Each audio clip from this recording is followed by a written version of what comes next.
Liebe Närrinnen und Narren, ich darf Ihnen jetzt einen Künstler präsentieren, dessen Markenzeichen der schwarze Hut und die rote Jacke ist. Seine Gitarre ist schon da. Ein Marsch für den Schorsch.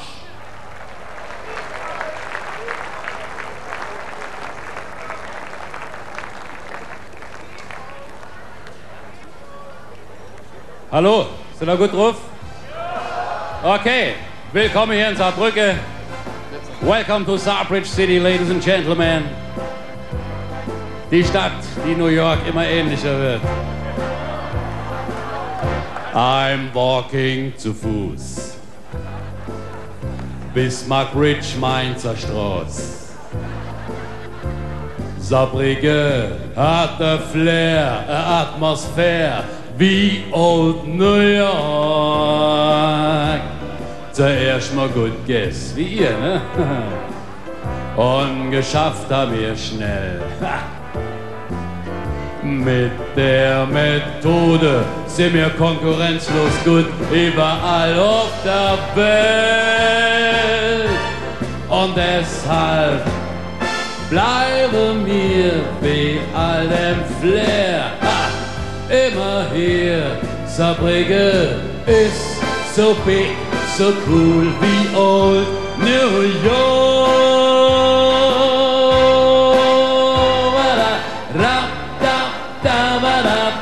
So cool wie Old New York.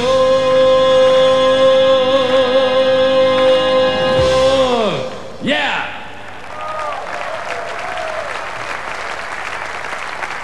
Saarbrücke, Saarbrücke, New York, New York. Ladies and Gentlemen, die zwei Städte wären sich einmal ähnlicher, ne? Gut, es gibt noch ein paar Unterschiede. In New York gibt es alle 10 Minuten einen Knall, wird dann erschossen. In Saarbrücke gibt es alle 10 Minuten ein Knellchen, wird dann aufgeschrieben, ne?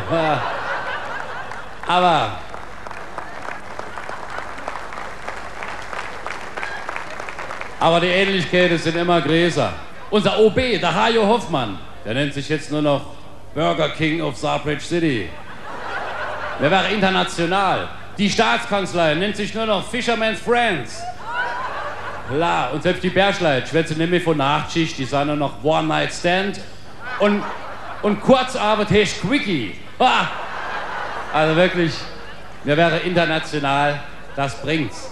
Der Hajo fährt ja immer rüber nach New York und fragt die dann immer, wie die das so machen mit Öffentlichkeitsarbeit und so. Und da haben die gesagt, Hajo, du musst dir die besten Künstler in unserer Brücke holen und die müssen deine Stadt optimal präsentieren. Und da hat der Hajo gefragt, ja, was habt ihr dann so für Künstler in New York? Haben die gesagt, wir haben Johnny Cash, wir haben Stevie Wonder, wir haben Bob Hope. Da hat der Hajo gesagt, bei uns ist das umgekehrt. Wir haben No Cash, No Wonder, No Hope.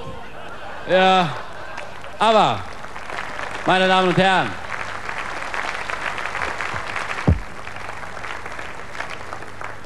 wir haben in Saarbrücke die Saarbahn und das ist eine klasse Sache. Und da hat der Hajo jetzt Lieder mitgebracht aus New York. Und da singen alle mit. Amerikanische Folklore auf die Saarbahn. Alles klar?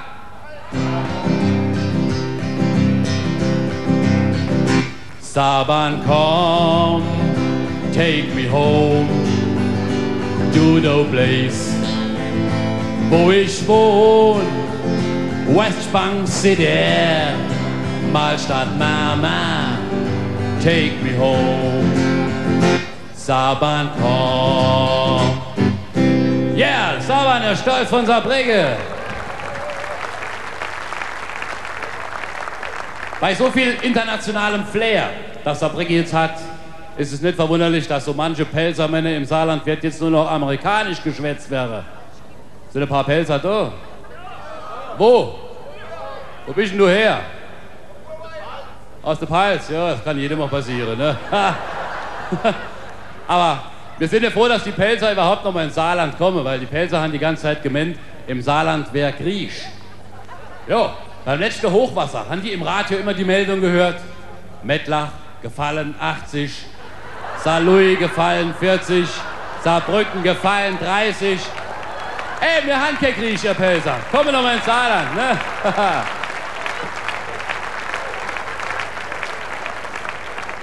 Wir schwätzen auch kein Amerikanisch im Saarland. Das war doch die Geschichte von dem einen Pelzer, der wirklich gemeint hat, mir wird er amerikanisch schwätze. Das war da oben bei Wadern. Da war es aber so ein Unfall gewesen. Da ist ein Pelzer einem Geisterfahrer hinten drauf geknallt. Das war ein riesiges Ding.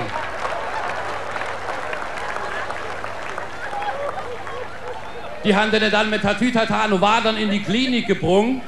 Dort haben die den Pelzer den Kopf geröntgt. Sie haben aber nichts gefunden. Muss ja beim Pelzer aufpassen mit dem Kopf, ne? Die merkt dann der Pelzer, dass er ein Loch im Kopf hat. Aber wenn er die Augen zumacht, ist immer noch hell. Ja. Und dann ist der Pelzer morgens wach geworden, im Krankenzimmer. Und da hat er gesagt, oh, ich glaube, wir sind hier in Amerika. Hat der Zimmernachbar gesagt, so Quatsch, wir sind nur in Wadern. Aber die schwätze hier amerikanisch, hat der Pelzer gesagt. Oh ne, die schwätze nur Waderner Blatt, das ist ein bisschen hart, aber das ist nicht amerikanisch. Doch, doch, die schwätze amerikanisch, sagt der Pelzer. Vorhin ist die Krankenschwächterin gekommen und hat gefragt, Mr. Brunson.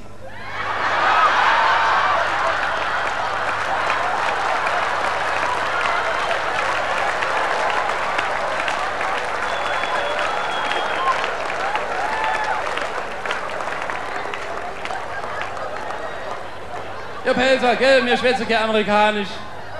Ne? Kommen in Saarbrücken, bringen aber ein bisschen Kleingeld mit. Die Pelzer kommen immer in Saarbrücken. Zuletzt haben sie müssen die Spielbank zumachen, sind die Pelzer mit Busse gekommen und haben die ganzen Chips gefressen. Ne? Boah.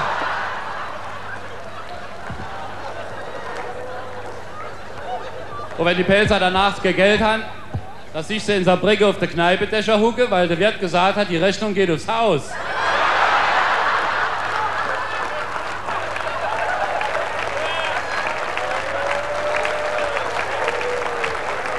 Die Pelzer zieht sie immer hoch, ne? Die wollen immer hoch hinaus und ich meine, musst ja aufpassen, wenn du nachts durch den Pelzerwald fährst, da siehst du auf alle Bäume manchmal nackige Pelzerhucke. Was ist denn dann los? Da sind deine Scheinwerfer zu hoch ingestellt. Ihr Pelzer, ihr braucht euch nicht zu verstecken, ne? Die Pelzer kennen sowieso keine Versteckspiele, weil sie keiner sucht.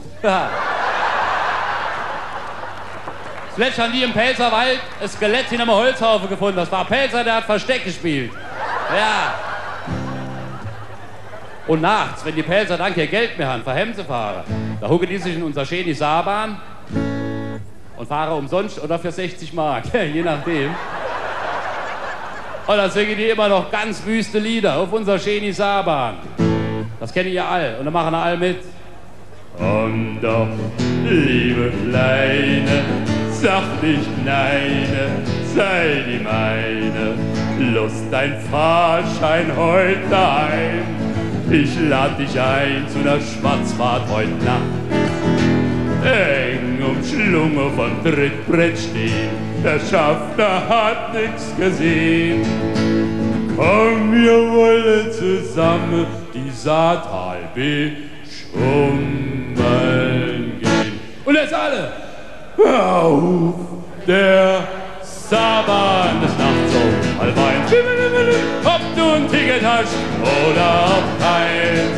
Hey, das macht doch nix, damit kommt ihr fix durch die City des Nachts um halb eins.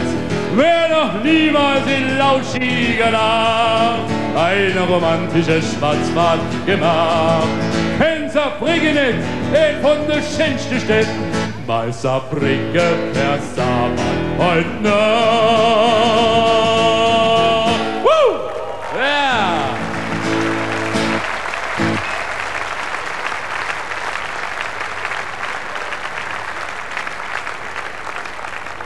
Es hat ja mit der Saarbahn ein bisschen lang gedauert. Das hängt auch damit zusammen, dass wir in Saarbrücken so viel schöne Frauen haben. Stimmt's? Ja! Und da kann ja kein Bauarbeiter in Ruhe schaffen, ne? Die wäre ja laufend abgelenkt. Da lässt ja jeder polierte Bauplan fallen. Die Saarbahn hat ja mittlerweile unheimlich viel Kurve, ne? Aber der bekannteste Bauarbeiter im Saarland, das war der Salvatore aus der Kalabrie. Genannt Salvatore der Beischläfer. Der musste immer auf der Baustelle die Zementsäcke beischläfen. Und die Salvatore ist gekommen in die Saarland in den 60er Jahren. In den 60er Jahren hat der Salvatore hier einen kleinen Betrieb aufgemacht so ganz privat. Der Opa hatte mit der Knarre die Aufträge reingeholt, die Oma hatte Spaghetti gemacht, die Mama hatte doppelte Buchführung gemacht, die Buben haben gemauert, die Mädels haben den Speis gemacht. War das der Spice Girls? Ja. Und Salvatore hat er natürlich am wenigsten geschafft, weil er hat immer geguckt in die schönen Mädels in das Saarland. Und dann ist die Firma kaputt gegangen. Salvatore hatte eine neue Arbeit suchen, ist er eines Tages kommt bei seiner Frau, hat gesagt, Maria, ich habe eine neue Stellung. Hat die gesagt, du Sau, kommst solche Arbeit suchen und kennst so Sauerei machen, ne? Ja, aber der Salvatore hatte wirklich eine Arbeit gefunden. Bei einem tollen Polierer, und der Polierer hatte aber auch eine sehr schöne Bella Ragazza, eine schöne Frau. Hat der Salvatore lieber blau gemacht und ist bei die Frau auf die Kanapee gegangen und hat ein Lied von Blaumache gesungen. Ich habe heute so mit der Beine, ich habe keine Lust zu schaffen gehen. Ich bleibe lieber heute daheim, leb ich mit Frau und polier auf Kanapee. Ich gehe ne Moje an der Baustelle, ich mache blau-weiß, ich mahne mit. Azzurro, ich mach Azzurro, weil Azzurro macht richtig, macht blau. Azzurro, ich lebe mich lieber bei die Mama, als ich schaffe an die Baum. Poliere, gibt mir Papiere, wenn er merkt, ich bin bei seiner Frau. Azzurro, ich mach Azzurro, weil Azzurro macht er richtig, macht blau, balabam, balala, balabam, balala. Oh, Mamma mia, Mamma mia, Mamma mia. War das eine große Skandale. Irgendwann hat die Polierer alles mitgekriegt. Alles mitgekriegt von die Techtelmechtel von die Salvatore mit seiner Frau. War ja nicht mehr zu übersehen. Oh, der Polierer hatte geflucht. Auf typisch saarländisch. Hat der Polierer gesagt, oh, ihr zwei Idioten, wenn ihr hätte besser kennen sollen, passen auf, passen können, hätte das doch nicht müssen passieren brauchen sollen, passen, brauchen. Ja, das ist keine Präsenz, das ist auch keine Perfekt, das ist keine Imperfekt, das ist keine Plusquamperfekt, das war Präservativ-Defekt. Und dann hat die Salvatore gesagt, ich singe meinem Chef eine grandiose Canzone. Ich singe ihm jetzt das Lied von die große Amore, von die grande Amore. Signora, Signori, this is the story von die grande Amore von die Salvatore und die große Skandale in Friedrichsthal.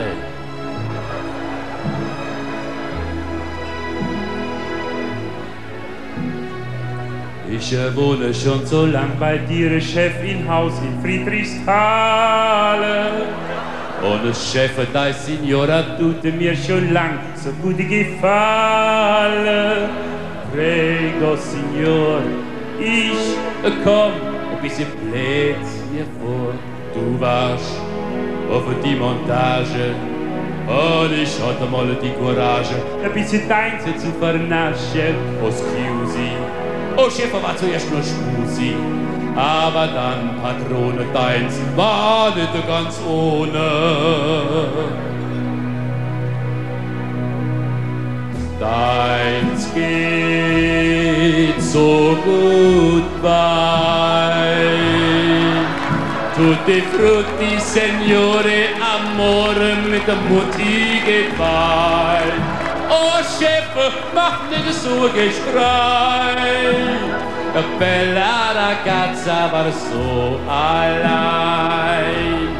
Und ich mag Dolce Vita so wild, das verbiegt die Reise entzwei. Madonna, oh komm, stimm mal bei. Chef in April oder Mai ist dann schon so weit. Dann kriegst du eine neue Bambino, ich mich für dich freu. Nicht guck so brutal, aber kann passieren, jedem von uns zwei, bezahl ich gleich. Alimenti ich zahle 10% für Milupa-Brei. Ist doch kein Skandal, wenn da